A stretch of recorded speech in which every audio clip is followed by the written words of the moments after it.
Yeah, no problem. So, for the next talk, we have LD and the Art of Linking Dependencies by Ishan, Bhanuka.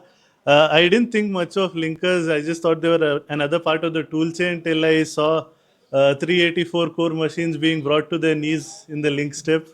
And then later on, I followed Roy Uyama's work and how he created the LLD linker, which was 10 times faster than Gold, and then the Mold linker, which is 10 times faster than that. So linkers are some black magic that I don't know much about, but he does. So he'll tell you about them. Yeah, so I'll try to explain the magic as best as possible. Um, it's a deep, deep rabbit hole which I've been introduced to recently. So I'll just lead you to the rabbit hole, and you're free to explore some more. Welcome to LD and the Art of Linking Dependencies. And today we will discuss, I'll focus on the linking step in compilation and why it's powerful and why it's related to FOSS as well. It's my interpretation of FOSS. So, yeah. What does linking do? It helps us make programs talk to each other, and by understanding how linking works, we can understand how code from different languages can work together. um, and in this talk, one of the live coding sessions will be about compiling a C program that talks to a Rust program that talks to a Python program, just for the sake of it. It's an extremely contrived example, but representative of real world scenarios where a lot of code is written in C and Rust and exposes Python bindings for the end user. Um, so yeah, hopefully it gets you to think like this, but then you also get your answers. Um, well, just a bit about me. I generally enjoy working in the compiler and programming language space, but recently I've been working on AI agents because it's the hot thing. Previously, I worked on building a cross-platform algorithmic trading engine, which is where I got to experience some of the challenges of polyglot code bases, and hopefully I can share some of my insights with you. So yeah. So what I'm trying to cover today is tools of the trade, tools that you can use yourself, like just basic bash commands that you can use to explore the libraries that you already have in your operating system, and to feel a little more confident about errors that show up, key insights into how the address space actually works, and a mental model for how linking works. So just to get a feel for the vibe check here, has anybody ever used GCC here? GCC, intro to CS, yeah, everybody. GCC. We'll see. Well, we'll see how far the rabbit hole goes. Anybody written C, Rust, Python, generally C-based languages here? Seen errors like SO not found, .dll errors. So these are dynamically linked libraries, which is a very common problem that the application requires some piece of logic at runtime, which it's not finding. And this happens only when the dependencies have to be linked dynamically, when the logic is being loaded at runtime. And but so we'll discuss why it's beneficial briefly, what is the difference between static linking and dynamic. But before that, any questions, any things that you're excited about? Nobody. Okay. Okay. So in the compilation pipeline, it's much longer, it's much more complex, but briefly, like at a very high level, there's some pre-processing steps. Any macros that you defined are expanded here. Then compilation takes the source code, converts it to object files, and object files are then linked into an executable. And yeah, so if dynamic libraries save space, easy to maintain, blah blah, why isn't it? It's the best thing, right? It's the best thing, is it? So this is an anti-meme. It is actually good. That is the general practice, but at the cost of complexity, because it needs a significant amount of it needs some machinery to work properly. Static binaries do have their advantages, like Shubham pointed out in the previous talk. He's exposing everything as static. The advantage is that it's totally portable. You can literally drop a static binary in any OS and run it, and it'll work. No need for finding dependencies, no need for checking if the version matches. That is one of the advantages. So, but here I want you to consider, like, if it is so good, and there is some complex machinery. What question, what is it solving actually? Like, what is the complex machinery we need to find, like, to load some logic, piece of logic dynamically? So these are the three questions in mind. But do any of you have like anything, any questions or doubts that come to mind? That what is linking? If you want to share, great, or you could hold it in your mind. Okay. I think one major disadvantage of static libraries is that even though two different packages have say even exactly the same set of dependencies, you will have to the static binary will have everything inside it. But the thing that is good with these dot like shared libraries is that now both of these can use the same package, and I would say that is one of the disadvantages of static binaries. So when you are linking it, essentially when your program wants that package, you are telling your program, hey, go find it there, and that's what linking is, at least during runtime. Yeah, so you sharing that static binaries inflate the code size a lot, even if the dependencies are shared. These are the general points. I think we don't need to discuss that further. Like, that's the general idea here. So what is it that we need to do? Like, what does linking mean? First, we need to know that, okay, to run this application, I need some dependency that I don't have. That's one of the things I need to answer. Then I need to answer, where do I need to find, like, where to find this piece of logic? And then I need to link it or load it. Like, I need to know how I can start using it. So these are the three questions that a linker tries to solve. And we'll use some of the tools. Like, this is a handy reference that I have also recently become familiar with. So these are some commands that you, just to knock them off. LD links the LD is an executable that links the dependencies. LDD lists the dependencies. NM, you can see the namespace and the symbols that are needed for an object file or for an executable. Readelf shows some information about a particular file. And like, so elf is actually executable and linkable format. That is the open source part. It's a format, it's a specification that if your language compiles to, then everybody else in that ecosystem can use, can adopt, can link to, can communicate with. So that is one of the key contributions here, I feel, in terms of FOSS. Object dump displays dynamic symbols, and file just gives some one line information about the file. Okay, live coding. Let's go.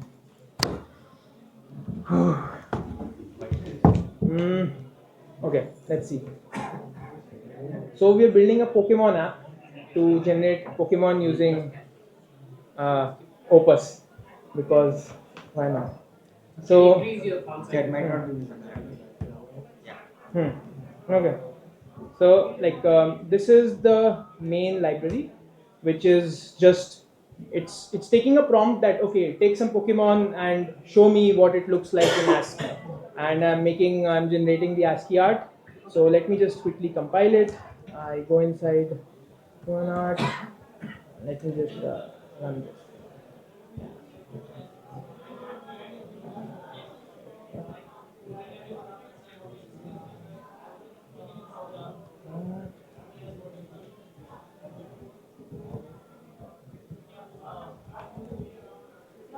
Okay, I built it before. So, but now we can see what the generated shared object file looks like, and it's being generated as a shared object file because I have mentioned that this is a C dynamic library. In that, it's a dynamic library that respects C ABI. It follows C calling convention, and we can see that file tells us a little bit about it. That it's a dynamically linked library with debug information, and it's a shared object. That's all we know about it right now. We can look at its namespace as well.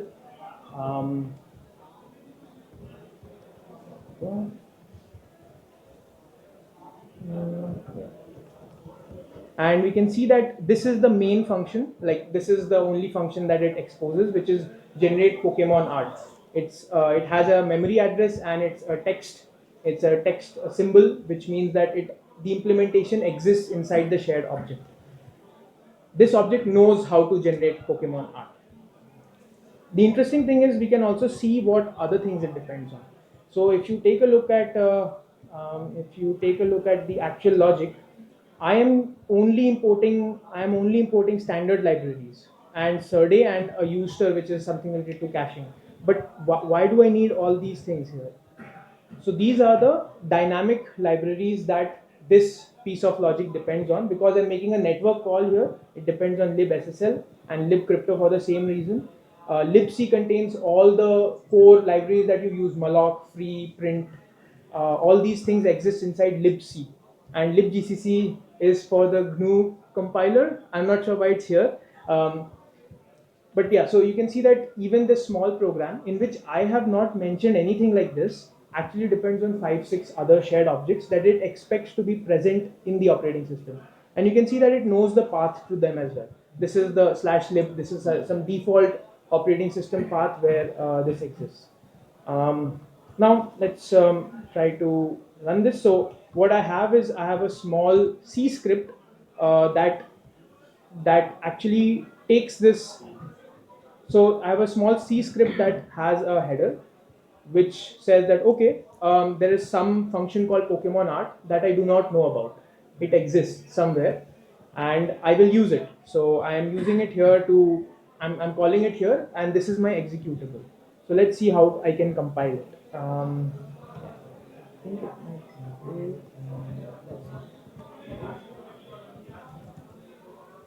yeah. Okay, so I've compiled this C file into an object file, and we can see what is inside the object file.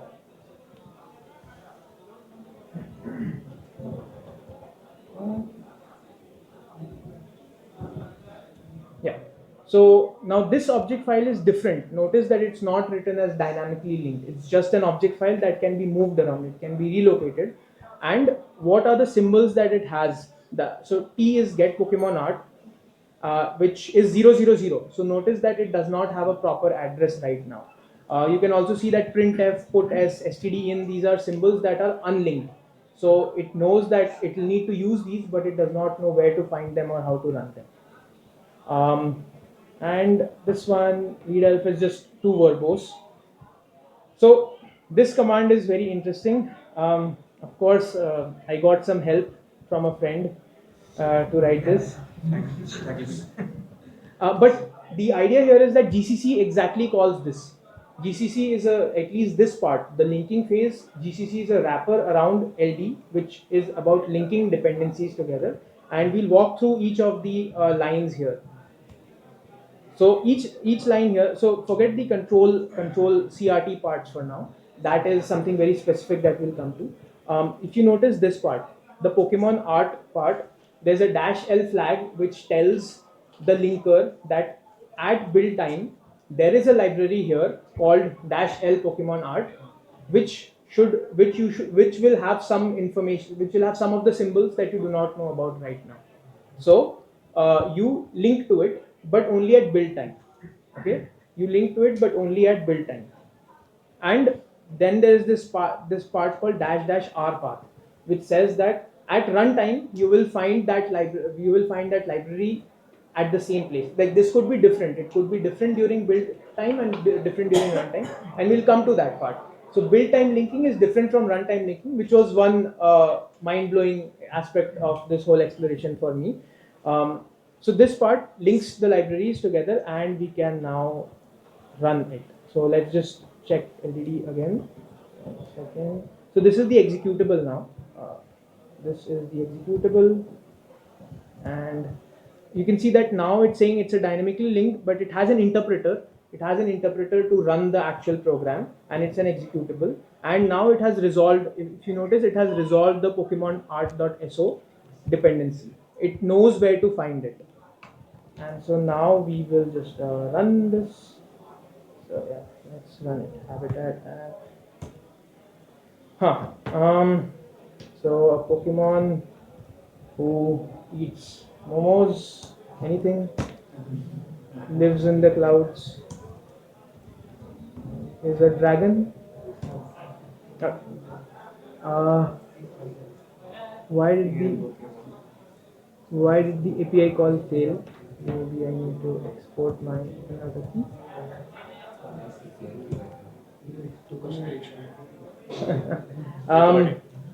Pokemon.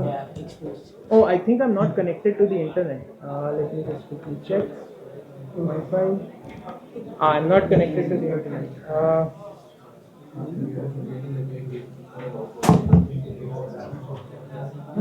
I have my hotspot. It's working fine. Yeah. I did not. Yeah. Okay. Okay. I'm connected now. So, Pokemon who eats momos, lives in the clouds, and is a dragon.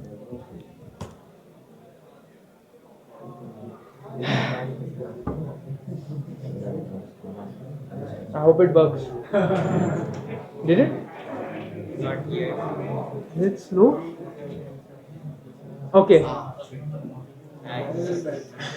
So this is C calling a Rust function which is dynamically linked. And one of the advantages of a dynamically linked function is that I can change the implementation of Pokemon generate art without recompiling my C program. So I'll just change, say I'll change the, maybe I'll change the system prompt. Instead of Unicode, instead of ASCII art, I'll use Unicode art.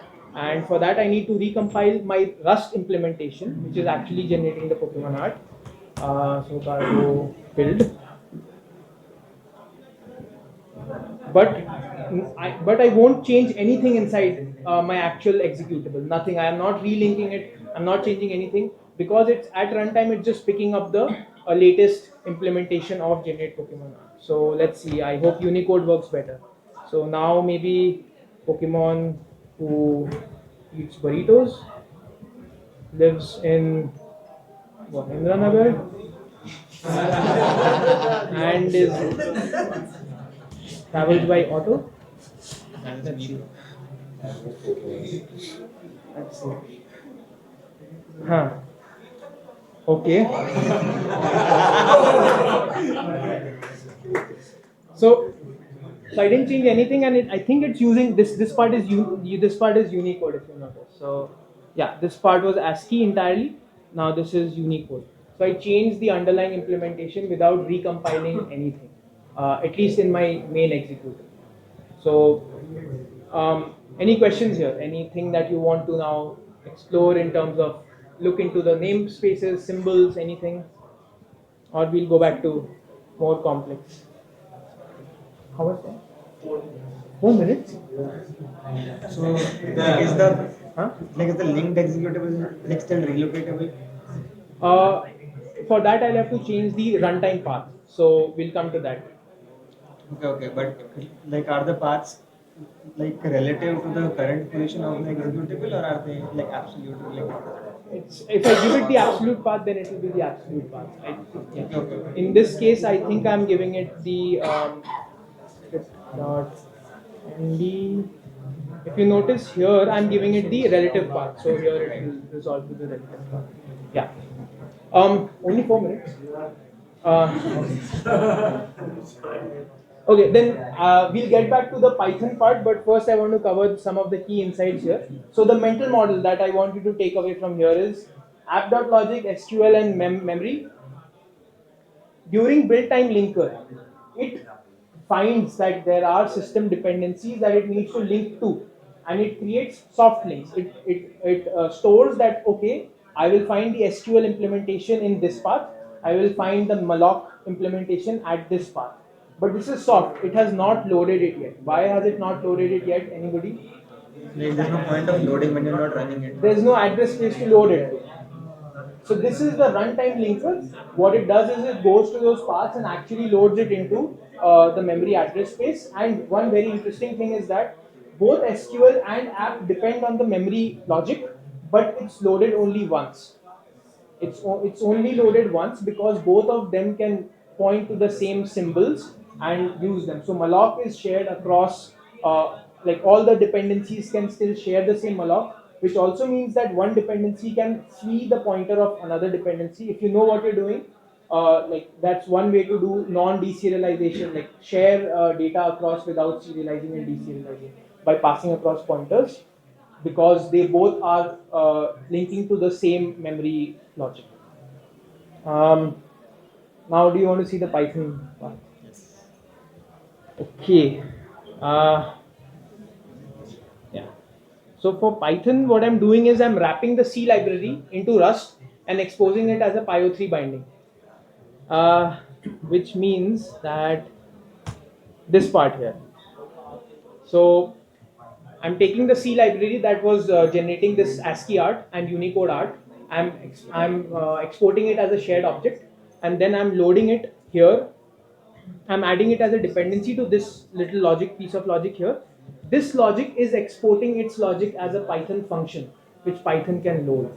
And just to show you what's going on, yeah, anybody following still? Yes. Okay. Okay. This part. Yeah. So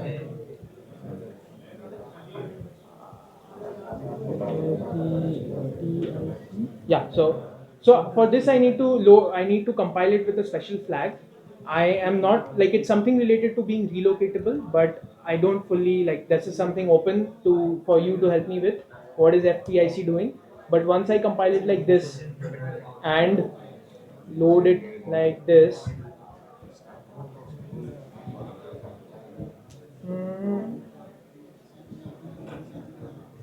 what?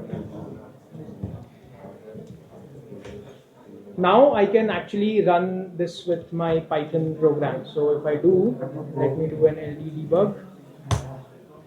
So now you can, like, LD debug is a flag you can use to debug you can use to check the linker logs, and here you can see that it's actually initializing what all it's initializing. So it's initializing the crypto library, the SSL library, the GCC library. It's initializing the Pokemon art dependency, which was actually calling the model. It's initializing the habitat shared object, which was adding some habitat, like it was just telling where does the Pokemon live, and then loading it all into Python. And because Python can just dynamically load libraries, it's doing that all by itself. And now we can just describe another Pokemon, say purple Pokemon who lives in the cave, and I don't know what is its attack. Thunderclaw. Okay. So it's not. Yeah, I don't think that. Yeah. So it looks like it's not finding a particular dependency here, which is not defined.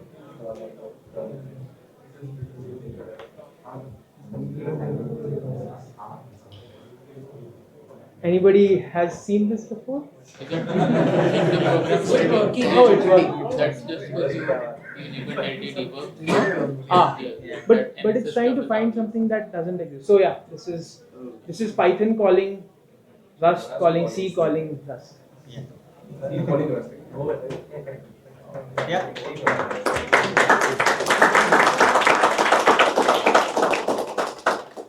Any questions? The time for 2 questions. When you change a dynamically linked library, can you rerun without rerunning the application? Can you still use the updated symbols? I think it's called hot loading. If your application has the logic to hot load it, then it can be done. But your application has to. What is the logic? Any idea? I think you have to call DL open and reload the shared object. So it's essentially the same thing. Like Yes, but you'll have to do it in your application logic. So you'll have to detect that it's changed and load it. Any other question? Okay. Hopefully, mental model is clear. Better. Thank you.